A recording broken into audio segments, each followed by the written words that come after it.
Telangana cabinet సమావేశమైంది. ఈ cabinet లో ప్రధానంగా ఆర్టీసీ సమ్మెపై కీలక అంశాలను సుదీర్ఘంగా చర్చిస్తోంది కేబినెట్. 2 రోజులుగా ఎస్ఆర్టీసీ సమ్మె నిర్వహిస్తోంది. సో ఈ సమ్మెపై ప్రధానంగా కేబినెట్ లో చర్చిస్తున్నారు.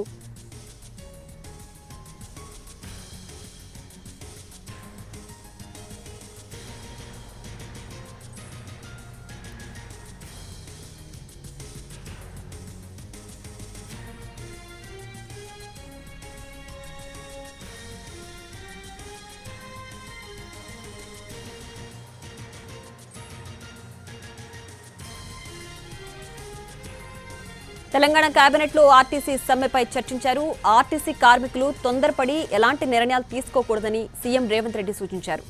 ప్రాణాలు తీసుకుంటే సమస్య పరిష్కారం కాదని సూచించారు. కార్మికుల సమస్యలను పరిష్కరించేందుకు ప్రభుత్వం చిత్తశుద్ధితో ఉందన్నారు సీఎం.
తెలంగాణ కేబినెట్ సమావేశంలో ఆర్టీసీ సమ్మెపై కీలక అంశాలు బయటకు వస్తున్నాయి. దీనికి సంబంధించి పూర్తి డీటెయిల్స్ మా ప్రతినిధి సుధీర్ ఫోన్ లైన్ అందిస్తారు. సుధీర్,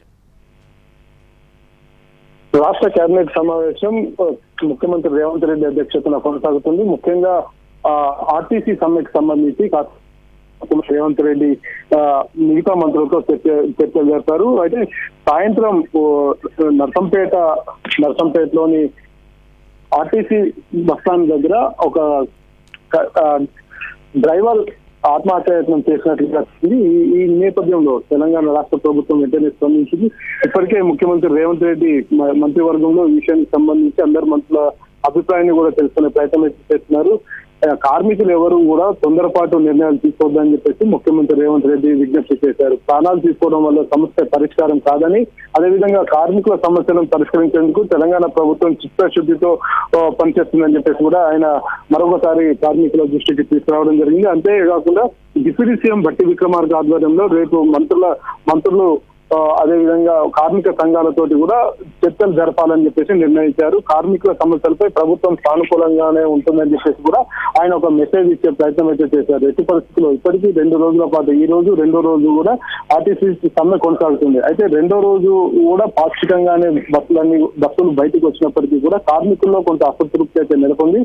కార్మికులను కొంతమంది రాజకీయ నాయకులు రెచ్చగొట్టే ప్రయత్నం చేస్తున్నారని చెప్పేసి ప్రభుత్వ ప్రతినిధులైన మంత్రులు కూడా కామెంట్ చేసిన పరిస్థితి కనిపిస్తుంది. ఈ నేపథ్యంలోనే ఈ రోజు జరుగుతున్న కేబినెట్ సమావేశంలో కార్మికులకు సంబంధించి కావచ్చు, కార్మికుల డిమాండ్ల మీద కూడా మంత్రుల అభిప్రాయాన్ని తెలుసుకునే ప్రయత్నం ముఖ్యమంత్రి చేశారు. కాసేపు క్రితం ముఖ్యమంత్రి రేవంత్ రెడ్డి దృష్టికి ఎవరైతే ఆత్మహత్యాయత్నం చేసిన డ్రైవర్ విషయం ముఖ్యమంత్రి రేవంత్ రెడ్డి దృష్టికి వచ్చింది. ఆయనకు మెరుగైన వైద్య సేవలు అందించాలని, హైదరాబాద్ కు తరలించాలని, హుటాహుటిన హైదరాబాద్ కు తరలించాలని చెప్పేసి కూడా వైద్యాధికారులకు సూచించిన పరిస్థితి కనిపిస్తుంది. మొదటగా వరంగల్లోని ఎంజిఎం కు తరలించారు. అక్కడి నుంచి పరిస్థితి విషమించడంతో హైదరాబాద్ కు తరలిస్తున్నారు. హైదరాబాద్ లో మెరుగైన వైద్యం అందించాలని చెప్పేసి ఇప్పటికే ఆరోగ్య శాఖ అధికారులను కూడా ఆయన ఆదేశాలు జారీ చేశారు. ముఖ్యమంత్రి రేవంత్ రెడ్డి పదే చెప్తున్నారు, ఆర్టీసీ కార్మికుల విషయంలో ప్రభుత్వం చిత్తశుద్ధితో పనిచేస్తుంది.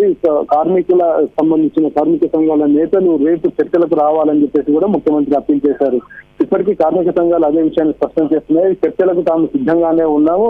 ప్రస్తుతం 32 డిమాండ్లకు సంబంధించి కూడా ఖచ్చితంగా ప్రభుత్వం ఇచ్చిన హామీలను నిలబెట్టుకోవాలని చెప్పేసి కూడా వారు డిమాండ్ చేస్తున్నారు. 32 డిమాండ్లకు సంబంధించి అందులో ముఖ్యమైనవి 3 మాత్రమే ఉన్నాయి. ఆ 3 కూడా ప్రభుత్వ పరిధిలో ఉన్నాయి కాబట్టి ప్రభుత్వం వెంటనే తమ డిమాండ్లను పరిష్కరించాలని చెప్పేసి కార్మిక సంఘాలు చెప్తున్నారు. ప్రభుత్వంలో ఆర్టీసీని విలీనం చేయాలనేది మొదటి డిమాండ్. ఆ తర్వాత పిఆర్సీకి సంబంధించి కార్మికులకు ఇవ్వాల్సిన పిఆర్సీ ఏదైతే ఉందో పిఆర్సీకి సంబంధించి కూడా వారికి 2వ డిమాండ్. పాత పిఆర్సీకి సంబంధించిన బకాయిలు ప్రస్తుత పిఆర్సీకి సంబంధించి వాటిని వెంటనే విడుదల చేయాలని చెప్పి డిమాండ్ చేస్తున్నారు. మరొక ముఖ్యమైన డిమాండ్ కార్మిక సంఘాలకు సంబంధించిన ఎన్నికలను నిర్వహించాలి, కార్మిక సంఘాలను గుర్తించాలి అని చెప్పేసి వారు డిమాండ్ చేస్తున్నారు. ఈ 3 డిమాండ్స్ చాలా ప్రధానమైన, మిగతా అన్ని కూడా ఇప్పటికే ఐఏఎస్ ల కమిటీ ఏదైతే 4 ఐఏఎస్ తోటి కమిటీ చేశారో ఆ 4 ఐఏఎస్ ల కమిటీ 29 డిమాండ్ల విషయంలో కూడా సానుకూలంగా ఉంది. మంత్రి రవాణా శాఖ మంత్రి కూడా 29 డిమాండ్ల విషయంలో సానుకూలంగా ఉన్నట్టుగా కూడా ఆయన స్పష్టం చేశారు. ప్రస్తుతం ముఖ్యమంత్రి రేవంత్ రెడ్డి స్పందించారు కాబట్టి రేపు డిప్యూటీ సీఎం మల్లు భట్టి విక్రమార్క అధ్యక్షతన కార్మిక సంఘాలతోటి మరొకసారి చర్చలు అయితే జరగనున్నాయి. రేపు జరిగే చర్చలు చాలా కీలకంగా కానున్నాయి. ఎందుకంటే ఇప్పటికే 2 రోజులు సమ్మె కొనసాగుతుంది కాబట్టి కార్మికులందరూ కూడా సమ్మెలోనే ఉన్నారు.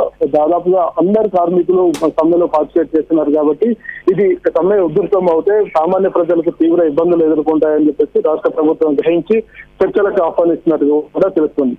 Right Sudheer, thanks for the updates.